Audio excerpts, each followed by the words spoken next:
My name is Elizabeth Goodman. I'm a PhD candidate here at the iSchool, and I'm a co-author of the second edition of Observing the User Experience with Mike Kuniowski and Andrea Moed. Observing the User Experience is a handbook of user experience research techniques aimed at students, beginning professionals, and experts who'd like to learn new techniques and tricks for their own work.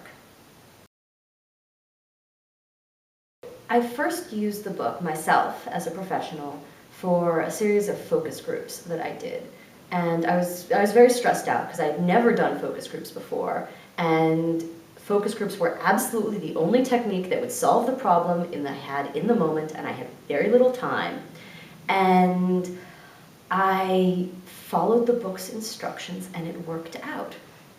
And it was amazing that this book had essentially saved the project for me. I really was just taken by what a lifesaver it was. So the book originally came out in the early 2000s, and obviously a lot has changed since then. It's used as a textbook by many universities, and it's a kind of evergreen classic for professionals. So it's been selling steadily for about 10 years. So as a kind of evergreen classic, I picked it up as a teacher, and it became obvious that it really needed a refresh. The number one change we needed to account for in the technological landscape is mobile devices. Not just mobile phones, but music players, tablets, cameras, all of the things we carry with us every day. So doing user research for mobile devices doesn't just entail asking different questions about tiny buttons or figuring out how to do screen grabs of little screens, which are difficult, but it also entails an entire shift in how we conceive of our jobs. So doing research in a lab, in a usability lab, as we used to do with computer-based software, doesn't work as well anymore, either for usability research or on existing applications, or for what we call formative or inspirational research on new applications. You need to take the research to where the action is, and if the action is in a farm or a factory or a hospital or a club, then that's where you need to go. So in the book, we use Lego's program of user experience research as an example of what good and thoughtful user research can do to help change the design of products. And the story essentially goes like this.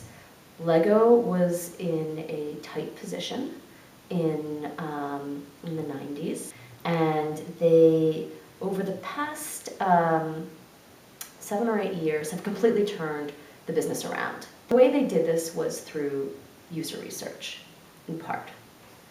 So what Lego had decided to do was look at how its main customer base of boys played and how they understood play. What did it mean to play with toys to them? And the Lego anthros, or user researchers who come from an anthropological background, figured out was that Lego had been approaching the problem of designing toys for boys incorrectly, with a number of assumptions that didn't quite hold out. And one of the assumptions was that kids liked things that were easy. What the anthros argued in contrast was that kids, particularly boys, weren't looking for easiness or simplicity, but were actually looking for something that we could call satisfying challenges or mastery. If you build a toy on the premise of mastery, you come to very different conclusions than if you build a toy based on a premise of making things easy. And the anthros didn't tell the designers what to do, per se.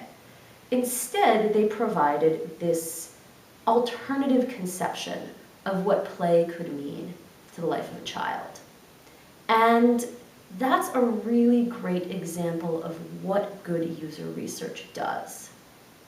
It's empirically grounded, it's thoughtful, and it may remove inaccurate conceptions. It may discredit some deeply held beliefs, which can be uncomfortable, but it also replaces them with a new set of creative principles to work from and to inspire and inform design.